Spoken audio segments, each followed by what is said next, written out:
Olá pessoal, tudo bom? Então vamos lá. É, Se eu já falei, já fiz um vídeo sobre os 10 melhores prosadores brasileiros vivos. Agora eu vou fazer uma lista dos 10 melhores prosadores brasileiros mortos. Poderia ser os melhores 10 prosadores da literatura brasileira? Poderia ser. Mas como eu já fiz dos vivos, vou fazer dos mortos, porque senão alguém pode dizer: ah, mas será que dos vivos não entrariam também nessa lista? Entre os melhores prosadores brasileiros? Não sei, talvez sim, talvez não. É, para fazer aquela lista dos 10 melhores prosadores brasileiros vivos, eu tive uma dificuldade dada a escassez de bons prosadores vivos. Agora, nesse caso, eu tive que tirar muitos que eu gostaria de colocar.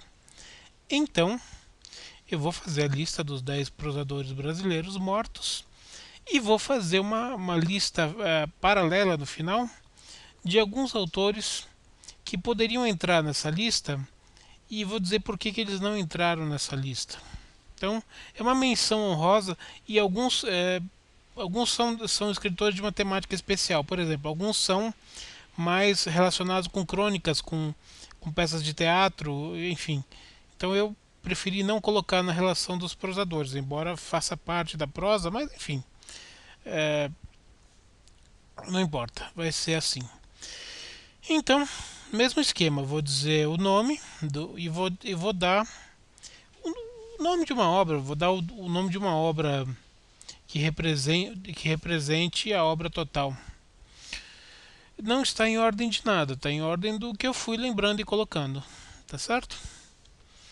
Então começo a lista com Moacir Scliar, 1937-2011.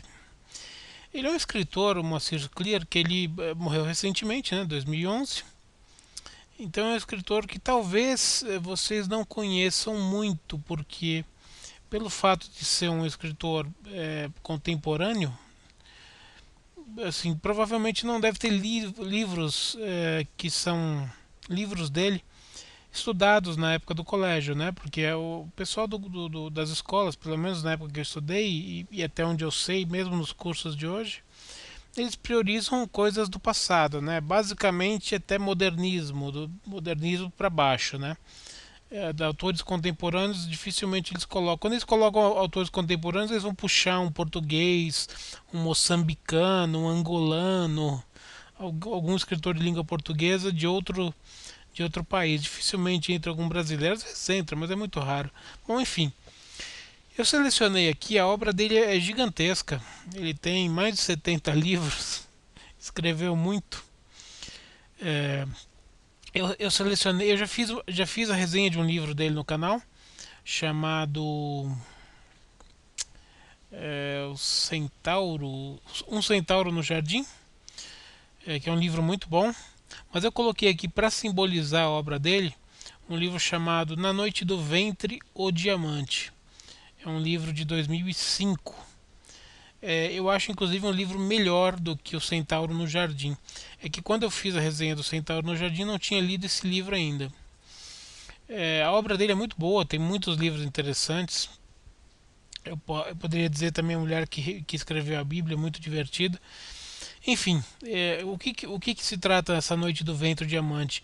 Ele faz uma brincadeira que começa lá no século XVII, das minas de diamante, é, teoricamente em Minas Gerais, e é um diamante que ele durante 3 séculos ele percorre o mundo.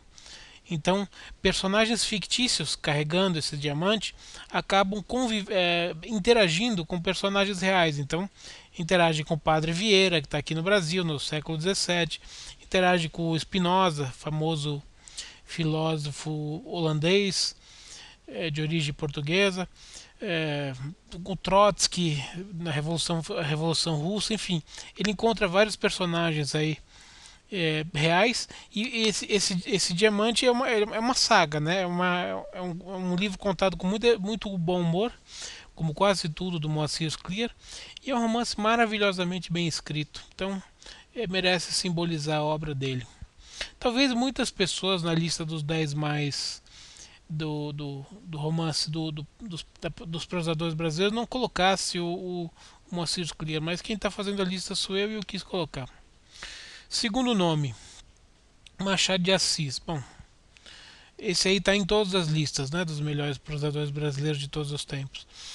1839 e 1908. Machado de Assis, normalmente se coloca Dom Casmurro como a grande obra dele. Acho que é a mais estudada, inclusive. Mas eu coloquei aqui Memórias Póstumas de Brás Cubas, de 1881. O Machado de Assis tem uma obra gigante também. Não exatamente de romances. Romances ele escreveu apenas 10. Mas ele tem 6, 7 volumes de contos. Tem alguns livros de teatro, tem alguns livros de poesia. Escreveu muito conto. Esses volumes de contos são bem grandes. Então foi um escritor completo. Bom, para mim, Memórias Póstumas de Brás Cubas é o romance que mais simboliza a obra dele. A história a história eu vou passar por cima, todo mundo já leu isso na escola. O próximo da lista, Jorge Amado, 1912-2001. Jorge Amado já é um autor que misturou tanto o valor literário quanto o sucesso de público, né? É um autor que, enquanto vivo, vivia da sua escrita de livro. Era um dos poucos autores brasileiros. Foi um dos poucos autores brasileiros que viveu só de escrever. Viveu da sua profissão. Não precisou usar a profissão de escritor como profissão B. Por exemplo, Moacir Clear, ele foi durante a vida toda dele médico. Médico era a profissão dele. Escrever era, vamos dizer assim, era um bico.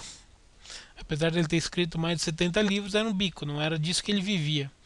Então, Jorge Amado foi um cara que viveu disso. Jorge Amado também é um autor de muitos livros.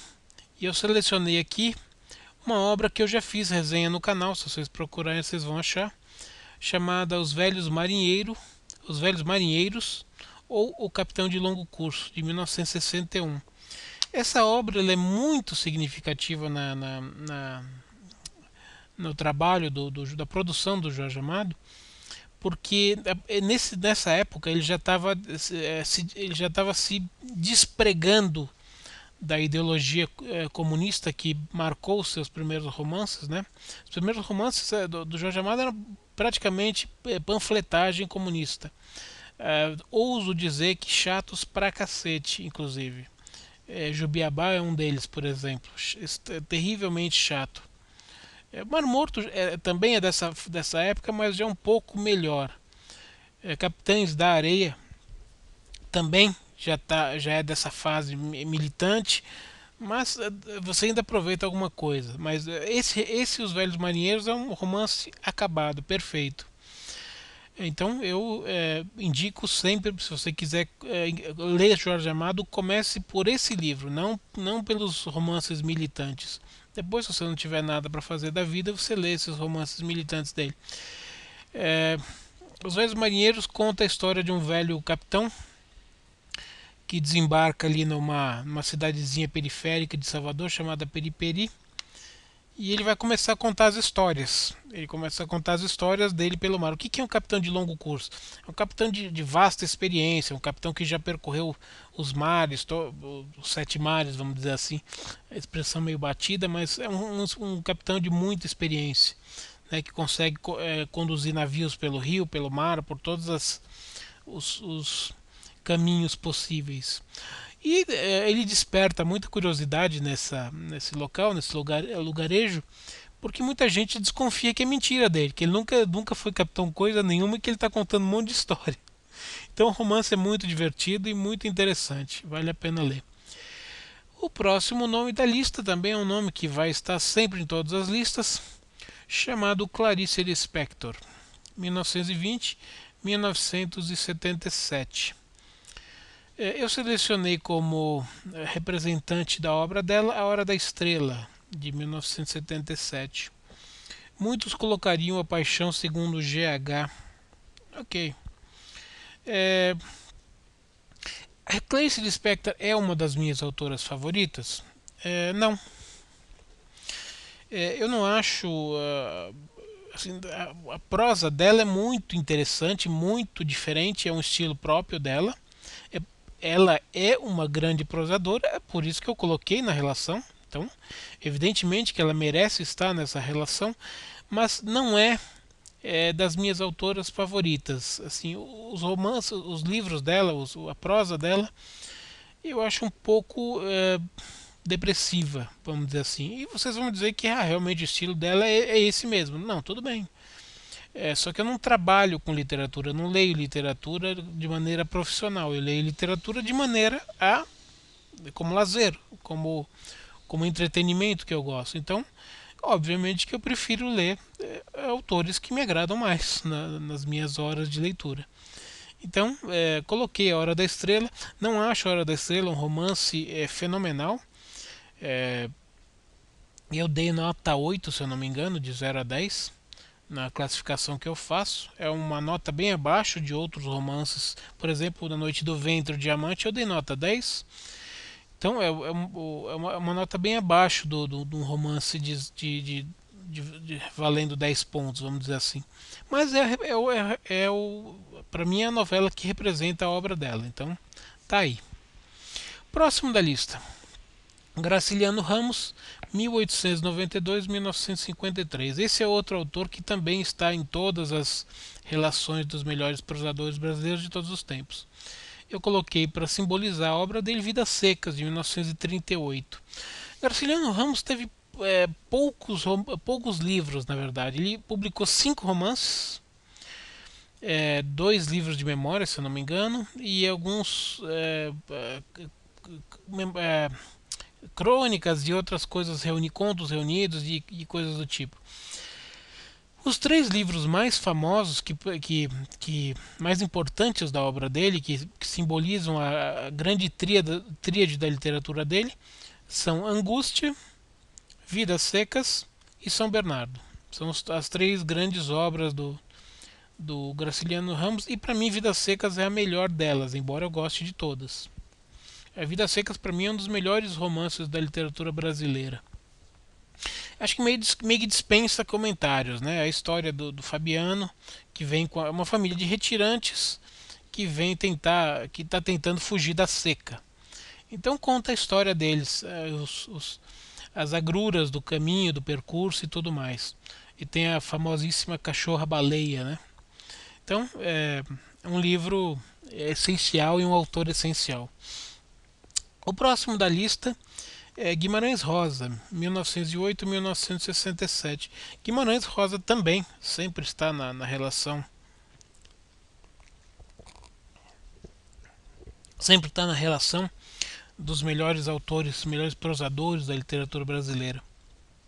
Que eu saiba, Grande Sertão Veredas é o único romance realmente do autor.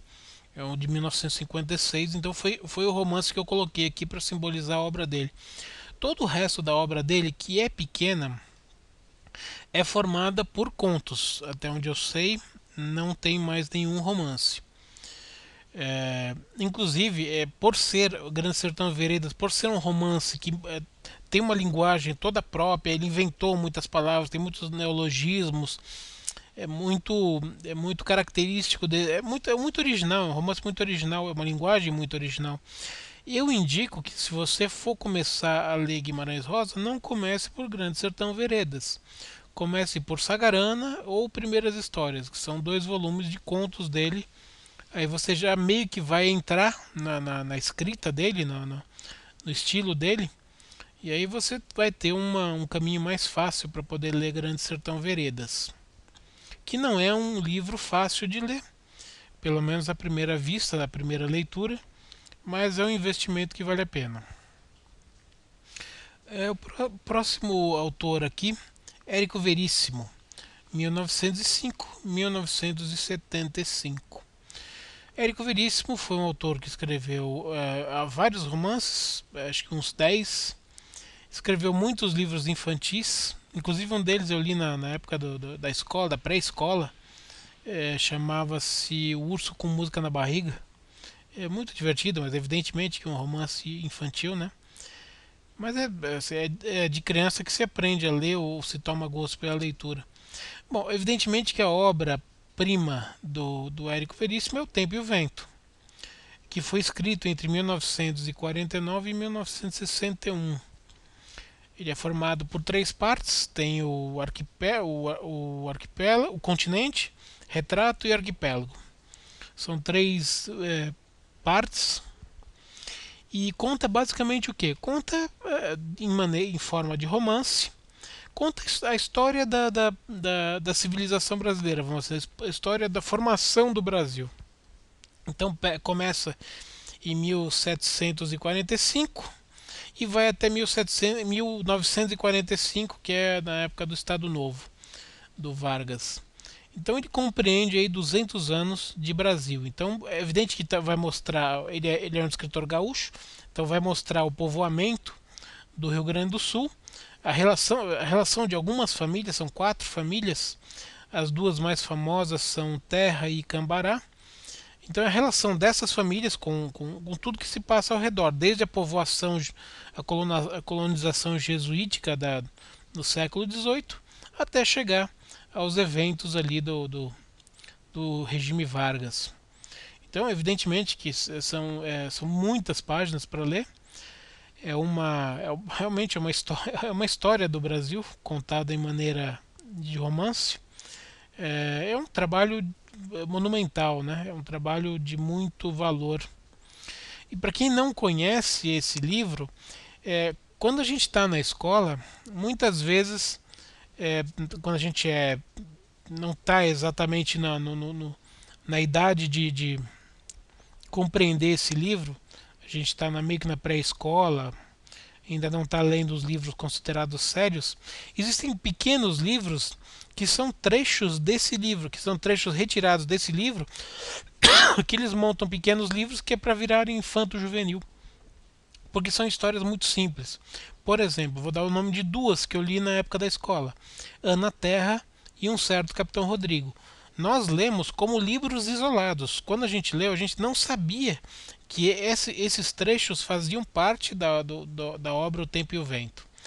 Foram pequenos romances passados para a gente de uma maneira independente, porque são histórias que você pode ler de maneira independente, sem saber que pertence a uma história maior. Ana Terra, obviamente, é da família Terra, e Um Certo Capitão Rodrigo, que é o nome do livro, o Capitão Rodrigo é da família Cambará. São duas das famílias protagonistas aí desse grande romanção, que é O Tempo e o Vento. Então, Érico Veríssimo, mais do que merecido. Próximo da lista, Lima Barreto, 1881-1922. Coloquei na lista para representar a obra dele Triste Fim de Policarpo Quaresma, de 1915, que para mim continua sendo a grande obra dele. Talvez um pouco mais abaixo, ou quase no mesmo nível, o Escrivão Isaías Caminha, que é um livro escrito antes desse. Bom, a história do Triste Fim de Policarpo Quaresma, mais ou menos todo mundo já deve saber, porque todo mundo leu isso na escola e tudo mais. Mas vamos dizer assim, que é a história de um homem chamado Policarpo Quaresma em busca do seu lugar no mundo. Então, em princípio, ele é um patriota exultante. Depois ele vai procurar a felicidade no campo. Depois ele volta e vai procurar a felicidade num outro lugar que eu não vou contar, porque não é a resenha do livro que me interessa aqui. É só para dar um panorama da obra.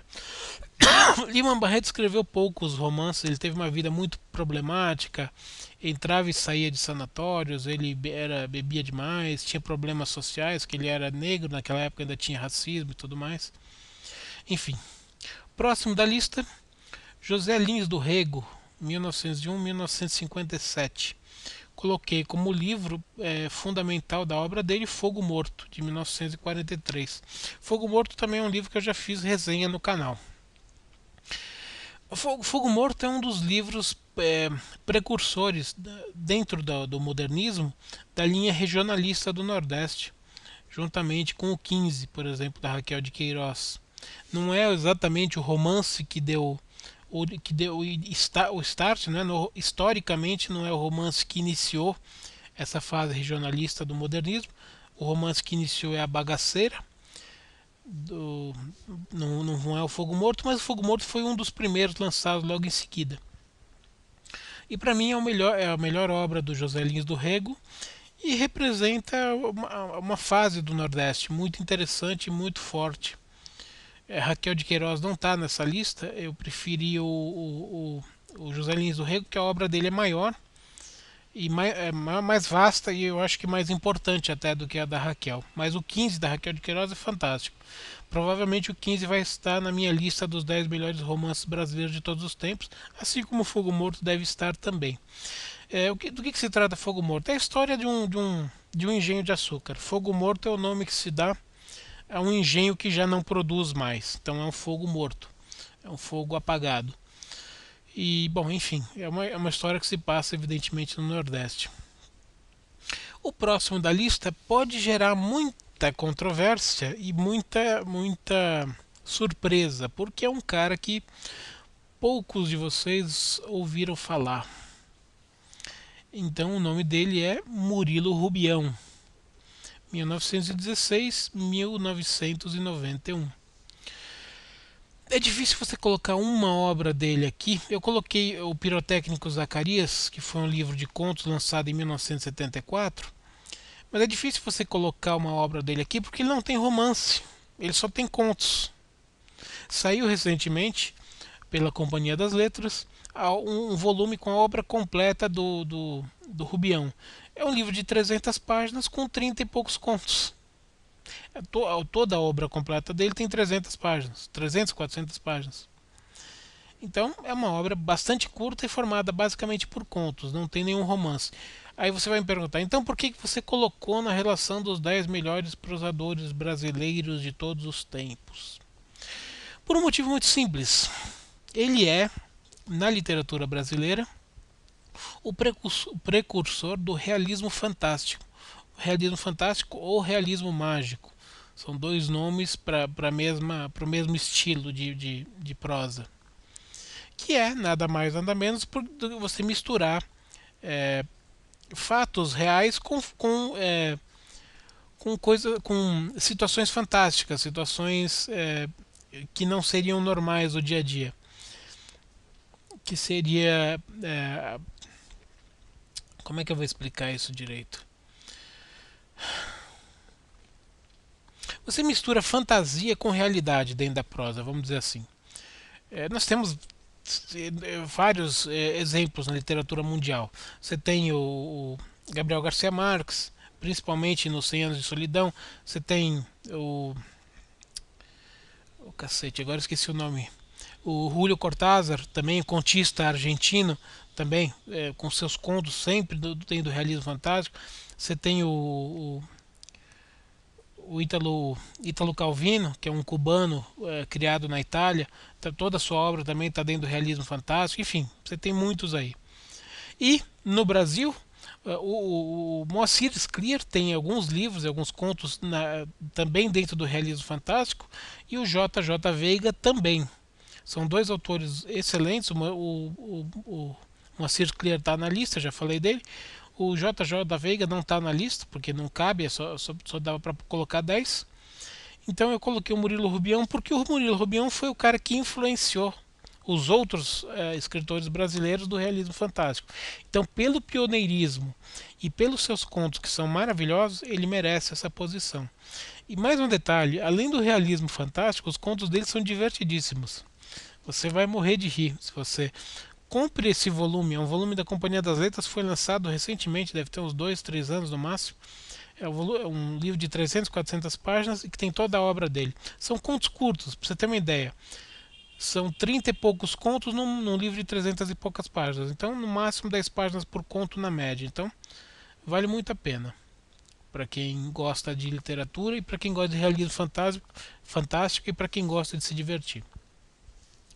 Essa foi a lista dos 10. Agora, vocês devem estar me perguntando, provavelmente uma parte está me perguntando, onde está José de Alencar nessa lista? Por que ele não apareceu nessa lista? José de Alencar é um dos autores mais estudados na literatura brasileira, um dos autores mais estudados no colégio. É provavelmente o cara que tem mais livros estudados na escola. Eu acho que eu devo ter lido uns 5 ou 6 livros dele durante a época do colégio. Não teve nenhum autor que eu tive que ler mais do que esse cara. Por que ele não está na relação? Porque eu fiz uma relação dos 10 melhores prosadores da literatura brasileira, mortos. E para mim o José de Alencar não entra nessa lista. Por quê? Porque eu odeio, acho terrivelmente chata a fase indigenista dele. Indigenista. Basicamente formado por Ubirajara, o Guarani e Iracema. Livros terrivelmente chatos, horrivelmente chatos, terrivelmente chatos. Assim, tortura intelectual realmente.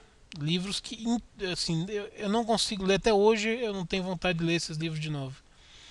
Eu prefiro provavelmente enfrentar uma guerra como soldado raso do que ter que ler um desses livros novamente.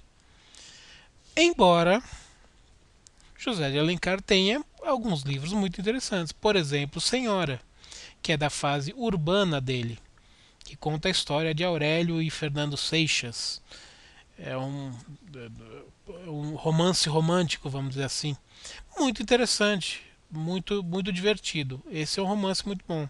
Tem A Pata da Gazela também, que é um romance um pouco menor, quase uma novela, também muito interessante. Mas não chega para colocá-lo na lista dos 10 melhores. Então, com essa devida ressalva, José de Alencar foi descartado dessa lista. Agora eu tenho uma outra pequena lista aqui que eu vou falar de alguns autores que poderiam estar nessa relação e por que eles não estão. Bom, vou falar do J. J. Veiga, 1915 e 1999.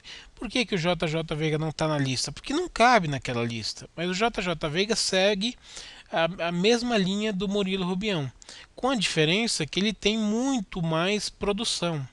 Ele tem vários romances e ele tem muito mais contos, então a obra dele é muito mais vasta.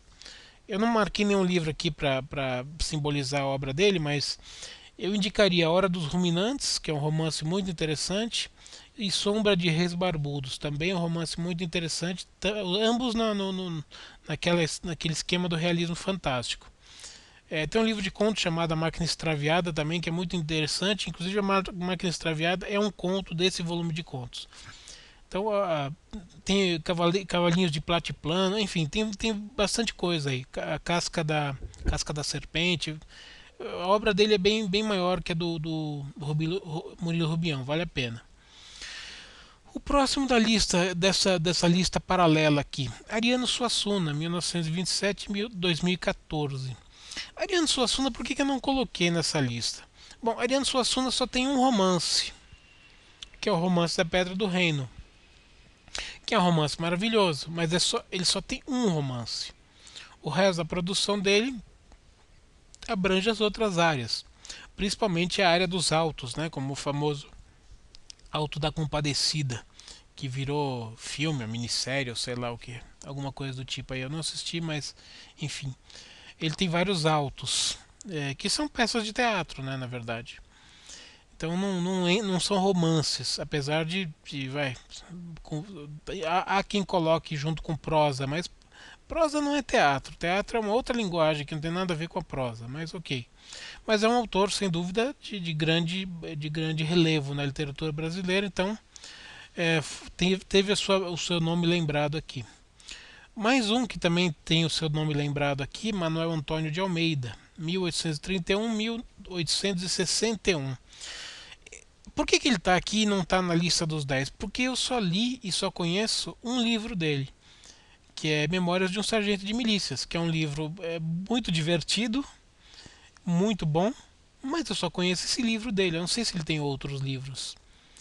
Então, assim, por um livro só não dá para colocar na lista dos 10 melhores prosadores brasileiros, por um livro. Então eu teria que ler mais livros dele, se é que ele escreveu mais livros dele, mais livros que eu acredito que ele não escreveu. Então, ele não entrou na lista, mas foi lembrado aqui.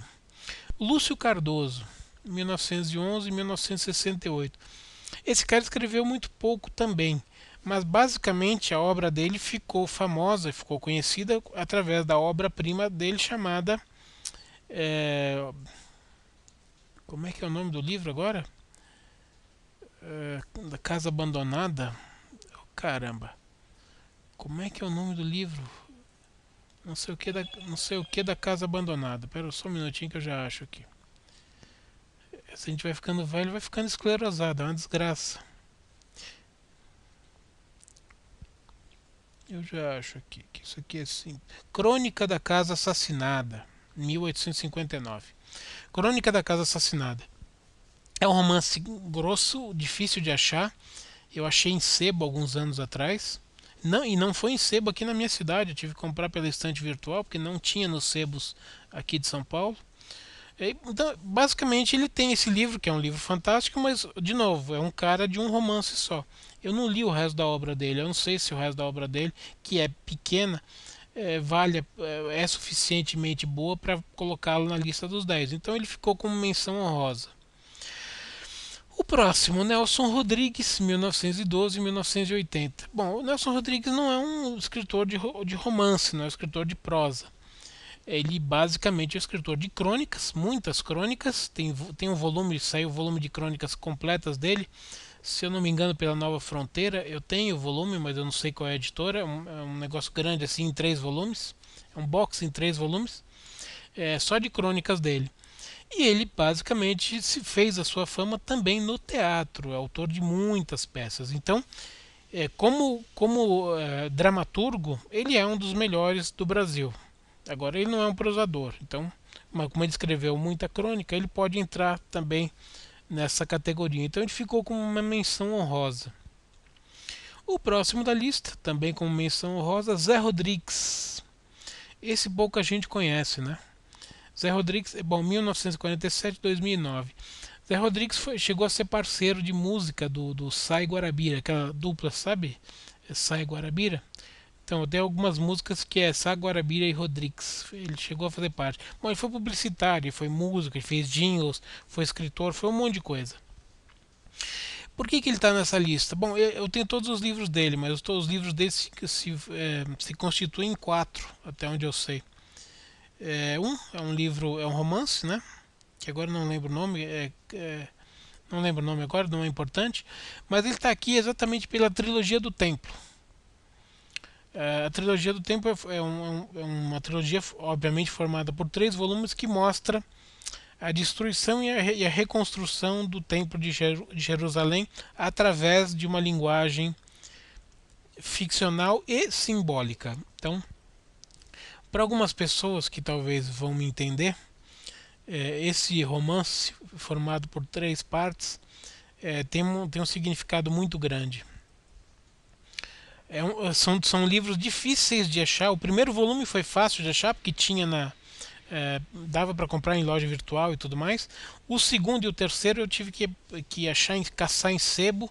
Levei muitos anos caçando em sebo e custou muito caro, porque eles estão fora de catálogo e são difíceis de você encontrar. Mas se você conseguir encontrar, são 3 joias. Vale a pena ler. O próximo da lista é Padre Antônio Vieira, 1608-1694. Por que ele não está na lista principal? Porque ele é basicamente um autor de sermões. Sermões seriam meio que de sermões, discursos, né? Hoje em dia dificilmente alguém escreve em sermões, mas naquela época era muito comum, de literatura sacra, né? Então, sermões fazem parte da literatura brasileira, mas não é exatamente prosa. Então ele está aqui lembrado com uma menção honrosa. O próximo da lista, Martins Pena, 1811-1848. Martins Pena foi basicamente o criador do teatro brasileiro. As primeiras peças de grande relevância no Brasil, na literatura brasileira, começaram com Martins Pena, no século XIX. Então ele está aí como menção honrosa exatamente porque é um dramaturgo, não um prosador. E finalizando, eu quero citar aqui 2 autores da literatura de humor no Brasil. Que realmente, se você gosta de literatura de humor, são 2 nomes que você deve procurar tudo que você encontrar deles. Não tem muita coisa, mas assim, você vai se divertir bastante. Então, Stanislau Ponte Preta, 1923-1968, também conhecido como Sérgio Porto, que era o nome real dele, e Milor Fernandes, 1923-2012. Dois autores de fina ironia, de muito bom humor, e que tudo que você lê deles você vai se divertir bastante. Não são prosadores, são, como eu disse, o Milor tem alguns livros, mas é basicamente um cara também de crônicas, de artigos, de pequenos contos. E o Stanislau Ponte Preta é basicamente um contista e um cronista. Então são sempre basicamente textos curtos, então, e muito divertidos. Então essa é a lista que eu tinha para passar para vocês. Então tá aqui a lista dos 10 melhores prosadores brasileiros mortos, ou se você quiser colocar os 10 melhores brasileiros de todos os prosadores de todos os tempos. Uma lista com 10 nomes aqui que eu citei, por que eles não estão na lista principal, mas por que eles têm um valor na literatura nacional. Ou que seriam 8 que eu citei, e mais os 2 de humor. Tá certo? Então com isso a gente encerra o vídeo. E eu fico devendo ainda um vídeo listando os 10 melhores romances da literatura brasileira, que é um vídeo que eu prometi e ainda não coloquei. Então, tão logo faça, subirei ao canal. Tá certo? Então uma saudação e até a próxima.